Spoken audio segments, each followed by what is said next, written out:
1000 बच्चे सामने बैठे होते हैं, 2000 बच्चे सामने बैठे होते हैं, उनसे पूछता हूं कि आप में से कितने लोग नौकरी करना चाहते हैं। 99.1%, 99.9% बच्चे तक कहते हैं साहब हम नौकरी करना चाहते हैं। मेरा सवाल हर जगह यही होता है कि अगर हमारे स्कूलों से निकलने वाले 99.9, 100% बच्चे अगर नौकरियां ढूंढते रहेंगे तो फिर नौकरियां देने वाले कहां से आएंगे? अगर हम सिर्फ अपने स्कूलों से नौकरियां ढूंढने वाले लोग पैदा करेंगे तो नौकरियां देने वाले लोग कहां से आएंगे? इंडस्ट्रियल एज अब खत्म हो चुकी है, वो मर चुकी है। इसीलिए अब स्कूल जाना और नौकरी ढूंढना ये पुराना आइडिया है। पगार के लिए काम करना पुरानी बात है।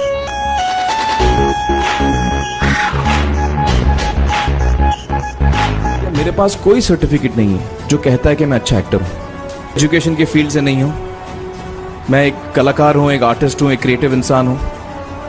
हमें हर बच्चे की खासियत को पहचानना है, उसे मदद करनी है, उसकी क्या खासियत है, उसका क्या दिल चाहता है, उसे किस चीज में खुशी मिलती है, वो हमें उसको हेल्प करना है कि हम उसको वो ढूंढ सके और उसमें हमें सपोर्ट करना है, और जो उसकी कमजोरी है उसमें हमें उसको सपोर्ट करना है। नौकरी एक सुरक्षित जगह है सारी जिंदगी काम करते रहने के लिए।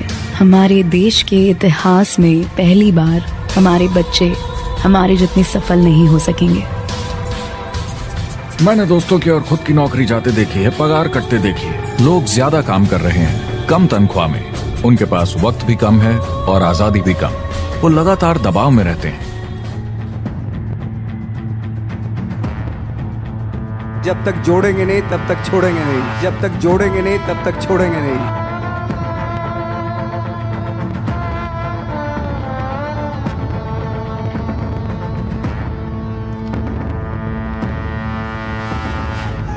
जॉब सिक्योरिटी एक वहम है, लेकिन हमें स्कूल में अभी भी यही सिखाया जाता है और प्रॉब्लम वहीं से शुरू होती है।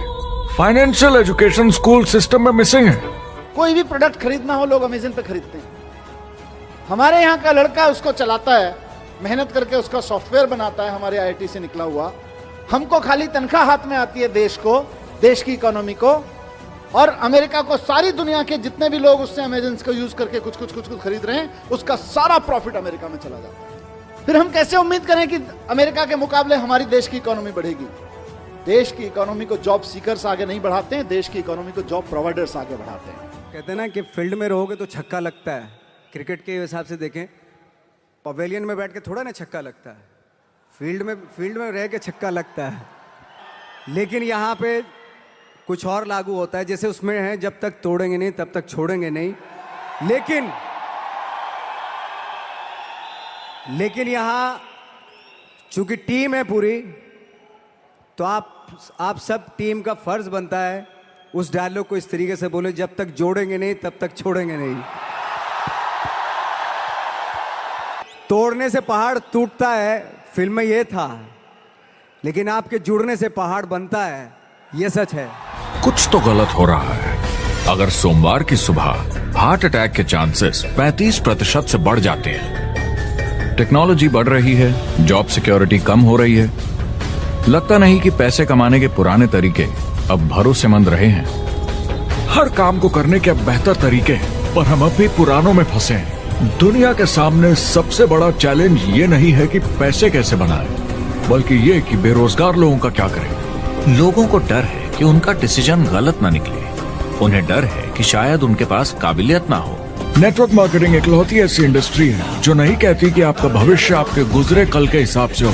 गुजरे कल को छोड़ो, अब आपको कैसी ट्रेनिंग दी जाए ताकि आपका भविष्य सुनहरा हो। 12th के जस्ट बाद में ही मैंने एक multi level marketing company join करी थी, और वहां पर स्टेज पे देखा लोगों को बोलते हुए, प्रेजेंटेशंस देते हुए, तो कहीं ना कहीं शायद तभी से मेरे अंदर ये डिजायर आ गया था कि मुझे भी कभी कुछ ऐसा करना है। तो ये जो अभी हो रहा है उसमें कहीं ना कहीं वो भी सीड है।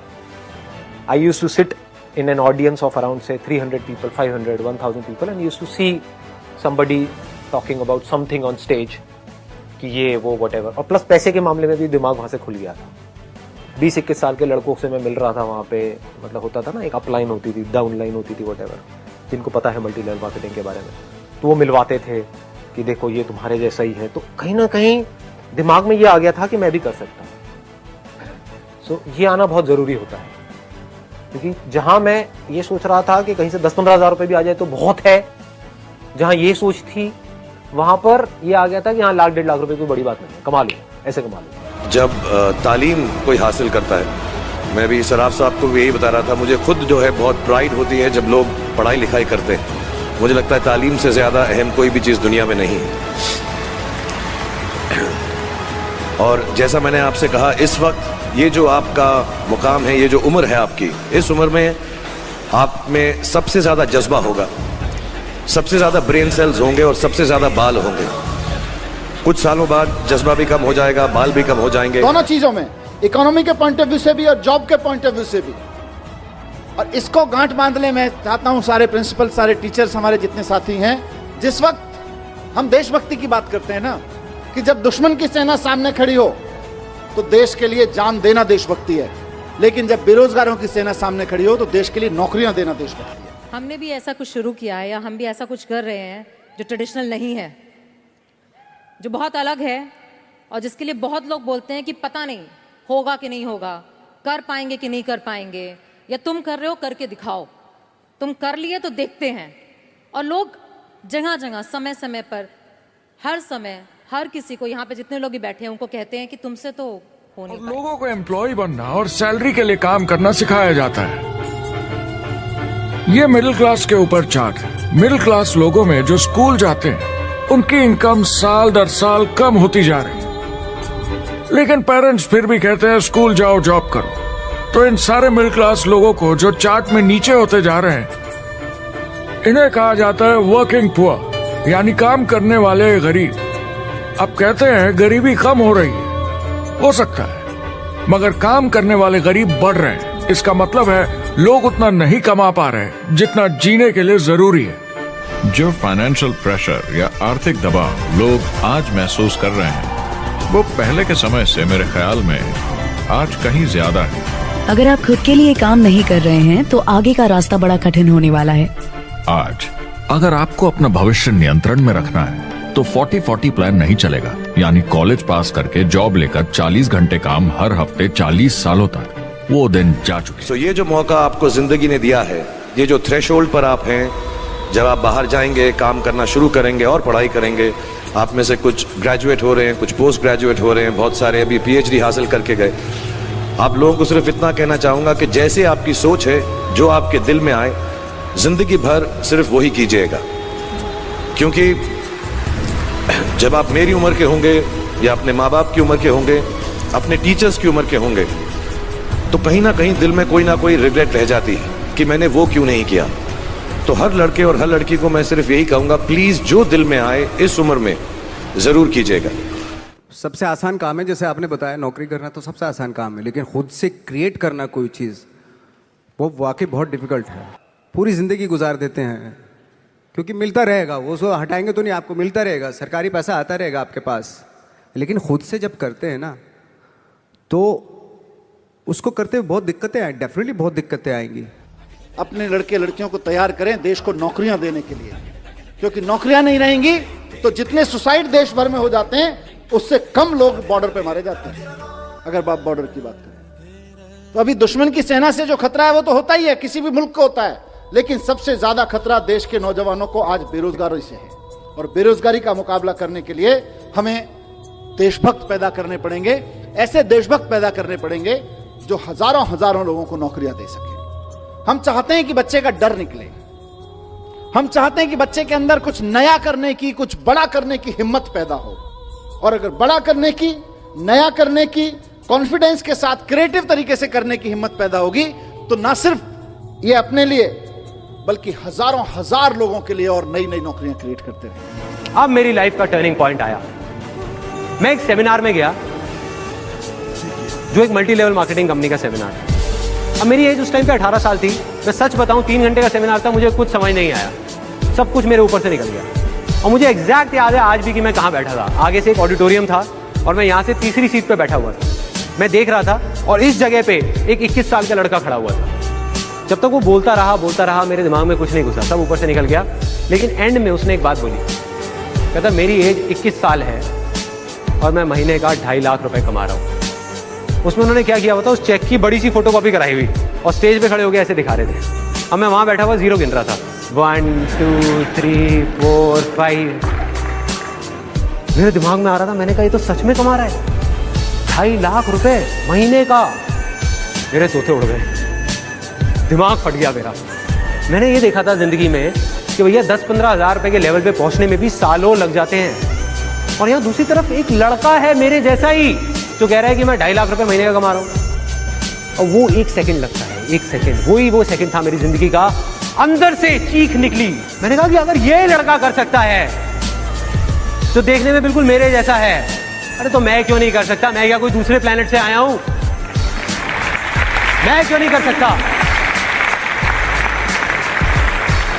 अगर इसके लिए आसान है तो मेरे लिए भी आसान है, मैं भी कर सकता हूं। जो लोग खुद का बिजनेस शुरू करते हैं वो बहुत ज्यादा पैसा, टाइम और एफर्ट लगाते हैं सिर्फ शुरू करने के लिए, और जितना ज्यादा पैसा आपने लगाया उतना ज्यादा काम भी करना पड़ता है। आप जानते हैं रेस्टोरेंट्स का सक्सेस रेट क्या है? कितना है? करीब 90% फेल हो जाते हैं। 90% कितने टाइम में? 1 साल से कम में। मैं फ्रेंचाइज रेस्टोरेंट्स की बात नहीं कर रही, वो अलग ही खेल है। हमारे स्टूडेंट्स को फ्रेंचाइज नहीं मिलती, बहुत सारे पैसे डालने होंगे, और मैकडॉनल्ड्स जैसी फ्रेंचाइज के लिए पहले कंपनी के कोई साथ चांस नहीं है उनके लिए। काम करना पड़ता है सब सीखने के लिए। मान लो अगर ऐसा तरीका हो कि आपको सब कुछ तैयार मिले, बना बनाया, और मालिक भी आप खुद ही हो, दोनों मिले तो कैसा होगा? बोलने का मतलब आपको जीरो से नहीं बनाना पड़ा, आपको बड़ा लीडर भी होने की जरूरत नहीं, नया प्रोडक्ट भी नहीं बनाना पड़ा, ऑलरेडी कामयाब प्रोडक्ट मिला, सिस्टम भी तैयार, ट्रेनिंग भी सेट, सब कुछ मिला सिवाय एम्प्लॉयर या मालिक के। बस यही नहीं मिला। आपको लगता है कि ऐसे माहौल में ज्यादा से ज्यादा लोग खुद के लिए काम करना चाहेंगे?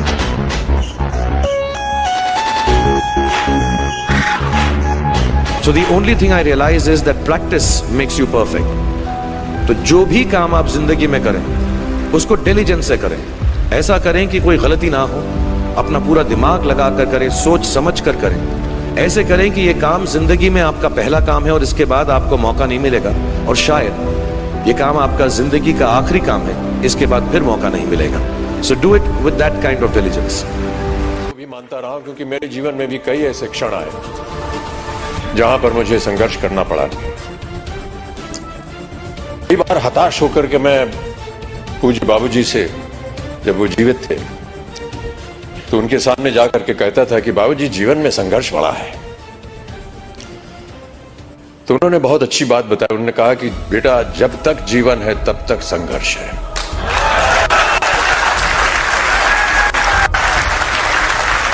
और आप भी मान लीजिए कि आपके जीवन में प्रतिदिन प्रति क्षण ये संघर्ष रहेगा, और आप लोगों को वादा करना पड़ेगा कि ये संघर्ष में आप लगे हैं, आगे भी आगे आप संघर्ष करते जाएंगे, ताकि जो भी कार्य आप उठाएं उसमें वो संघर्ष जो है वो नजर आए। जिस दिन लोग आपके संघर्ष को सम्मानित करेंगे, उस दिन आपका पदार्थ जो है वो ऊंचाइयों पर पहुंच जाएगा। मेरे विचार में इंसान को दूसरा बड़ा मौका कोई इंडस्ट्री देती है सफलता के लिए। पहला मौका तो उसको बचपन में पढ़ाई करने के लिए मिलता है, लेकिन अगर फिर भी नहीं पढ़ सका किसी मजबूरी के कारण, आज आइए chartered accountant, BTech gold medalist, IIT, IIM Ahmedabad नहीं जा सका, तो उनके बराबर या उनसे आगे जाने का दूसरा मौका ये दोबारा पुनर्जीवन देने वाली इंडस्ट्री है, उसको बोलते हैं MLM। आज अगर आप MLM में सफल नहीं भी हो, कभी भी सफल ना हो, आप पक्का विफल हो जाएं तो भी MLM जरूर ज्वाइन करना चाहिए। अगर आपको कभी भी सफलता नहीं मिलती, कोई बात नहीं, MLM जरूर ज्वाइन करना चाहिए। हमारे देश के हर नौजवान को करना चाहिए, हमारे देश के हर बुद्धिमान व्यक्ति को करना चाहिए। और आपको बताऊंगा, मैं अपने बेटे को भी मैं और मेरे दोस्त हमेशा नेटवर्क मार्केटिंग इंडस्ट्री की तरफदारी करते हैं, क्योंकि ये वाकई में एंटरप्रेन्योर्स के लिए बिजनेस स्कूल है। क्योंकि ज्यादातर लोग बिजनेस स्कूल से निकलकर नौकरी ढूंढने लगते हैं। ये बेवकूफी है। जब हमें अरबपति बिजनेसमैन दिखते हैं नेटवर्क मार्केटिंग कंपनीज शुरू करते हुए, जब हम महान लेखक और उद्योगपतियों को नेटवर्क मार्केटिंग की तारीफ करते हुए सुनते हैं तो ये क्लियर हो जाता है कि ये एक जबरदस्त इंडस्ट्री है। ये नेटवर्क मार्केटिंग कंपनीज कई करोड़ों कई अरबों की कंपनियां बन गई हैं। स्टॉक मार्केट लीड करती हैं ये मेजर कंपनीज बन गई हैं। आप स्कूल जाते हैं नौकरी पाने के लिए, लेकिन अगर आप रईस बनना चाहते हैं, एंटरप्रेन्योर बनिए, और नेटवर्क मार्केटिंग आपको सही माहौल देता है इसके लिए। इडियट्स जब रिलीज होने वाली थी, रिलीज से पहले हमने कई स्क्रीनिंग्स रखे थे, टेस्ट स्क्रीनिंग जिसको हम कहते हैं, जिसमें कि हम ऑडियंस जैसे आप लोग हैं उनको बुलाते हैं, फिल्म दिखाते हैं, उनसे पूछते हैं कि फिल्म कैसी लगी। ऐसे एक टेस्ट स्क्रीनिंग हमने किया था बम्बई में। एक फैक्ट्री में कारीगर लोग काम करते हैं, तो करीब 25-30 कारीगर आए थे उस स्क्रीनिंग में। स्क्रीनिंग के बाद उनका एक कारीगर था, उसने मुझसे एक सवाल पूछा। उसने मुझसे ये पूछा, आप लोगों ने फिल्म देखी है 3 इडियट्स? उसने मुझे एक सवाल पूछा जो बहुत कमाल का सवाल था। उसने मुझे ये सवाल पूछा कि सर, पिक्चर के अंत में हमें पता लगता है कि आप तो रणछोड़ दास थे ही नहीं, रैंचो तो थे ही नहीं आप, तो सर्टिफिकेट तो आपको मिला नहीं, वो तो जावेद जाफरी को मिल गया। तो आप इतने बड़े साइंटिस्ट कैसे बन गए? इतने बड़े पेटेंट्स, 400 पेटेंट्स, जापानी लोग आपके पीछे पड़े हैं, तो आपको सर्टिफिकेट तो मिला नहीं, तो आप इतने बड़े साइंटिस्ट कैसे बन गए? कि जब मैं एग्जाम के लिए रट के जवाब देता हूं और वो जवाब में मुझे नंबर मिलते हैं और मैं पास हो जाता हूं, तो मेरे हाथ में एक पर्चा आता है जो मुझे कहता है कि मैं पढ़ा लिखा हूं। लेकिन वाकई में पढ़ा लिखा हूं या नहीं, ये अभी तक हमको श्योर मालूम नहीं है। लेकिन जब आप नॉलेज चाहते हैं कि आपको मिले, विद्या मिले आपको, तो फिर वो कागज का मायने कुछ होता नहीं है। मैं बहुत खराब पोइट्री करता हूँ, लेकिन जब भी दुखी होता हूँ तो लिख लेता हूँ। सराफ साहब से मैं अब सीखना भी चाहता हूँ। मैं रेखता पे जाऊँगा, मुझे लगता है ये कमाल की साइट है, थोड़ी मैं शायरी वगैरह सीखूंगा। मेरी शायरी बहुत ख़राब है कि हमने तुम्हारी याद में रो रो के टब भर दिए, वो आए और नहा कर चल दिए। इस लेवल की पोइट्री है। लेकिन जब दुख होता है, ये भी बैठकर जब लिखता हूँ तो बहुत दिल को शांति मिलती है। आखिरी चीज़ मेरे वालिद ने मुझे दी थी, वो तो मैं जल्दी से बताता हूँ। एक उन्होंने मुझे कहा, एक सेंस ऑफ ह्यूमर हमेशा रखना जिंदगी में, हंसते हमेशा रहना, एक चाइल्ड लाइक इनोसेंस जरूर रखना। जैसे एक छोटे बच्चे की जो एक इनोसेंस होती है, जो उसका दुनिया की तरफ जो नजरिया होता है, बड़ा इनोसेंस सा होता है, उसमें कोई खामी नहीं होती, गलती नहीं होती, अभी दुनियावी बातें नहीं आई होती, तो वैसे ही रखना। इसमें और इसमें फर्क होता है। सिद्धि और प्रसिद्धि में फर्क है। प्रसिद्ध तो, सक्सेसफुल तो कोई भी हो जाएगा। एक इंसान कपड़े उतार के बाजार में घूमने लगे, प्रसिद्ध हो जाएगा 1 मिनट में, ठीक है। आजकल तो इंटरनेट का जमाना है, थोड़ा मोबाइल से खींच लिया, डाल दिया, हो गया। अरे नंगा घूम रहा था बंदा बाजार में, कौन है कौन है कौन है, अच्छा ये नाम है, अच्छा अच्छा, हा हा हा हा हा, है, हो गया प्रसिद्ध। तो सिद्धि जो होती है प्रसिद्धि के भी ऊपर होती है। सिद्धि प्राप्त करना बहुत जरूरी होता है, सिद्धि प्राप्त करना बहुत मुश्किल है, प्रसिद्ध होना बहुत आसान है। प्रसिद्धि आज आपके पास है, कल को उनके पास होगी तो इसको भूल जाएंगे, परसों उसके पास होगी, दोनों को भूल जाएंगे। लेकिन जिसके पास सिद्धि होगी ना, उसको आप कभी नहीं भूल सकते। सूर्य उदय होने से पहले आपको उठना पड़ेगा, आगे बढ़ाना पड़ेगा। हनुमान जी की एक कथा है। हनुमान जी ने कहा था कि ईश्वर से कि हमको शिक्षा प्राप्त करनी है, ज्ञान प्राप्त करना है, क्या किया जाए, किसके पास जाए? उनसे बताया गया कि आप सूर्य के पास जाइए। सूर्य देवता जो है वो ज्ञान का भंडार है, उनके पास आप जाएंगे तो वो आपको ज्ञान दे सकेंगे। तो हनुमान जी गए सूर्य देवता के पास। सूर्य देवता ने कहा, भैया मैं तो चलायमान हूं, चलता रहता हूं, कैसे तुमको शिक्षा दूंगा मैं? तो हनुमान जी ने कहा कि आप ज्ञान मुझे देते जाइए और चलते रहिए, मैं आपके सामने उल्टा होकर के चलूंगा। तो आप चलते रहेंगे, मैं आपके सामने उल्टा होकर के चलता रहूंगा और ज्ञान प्राप्त होगा।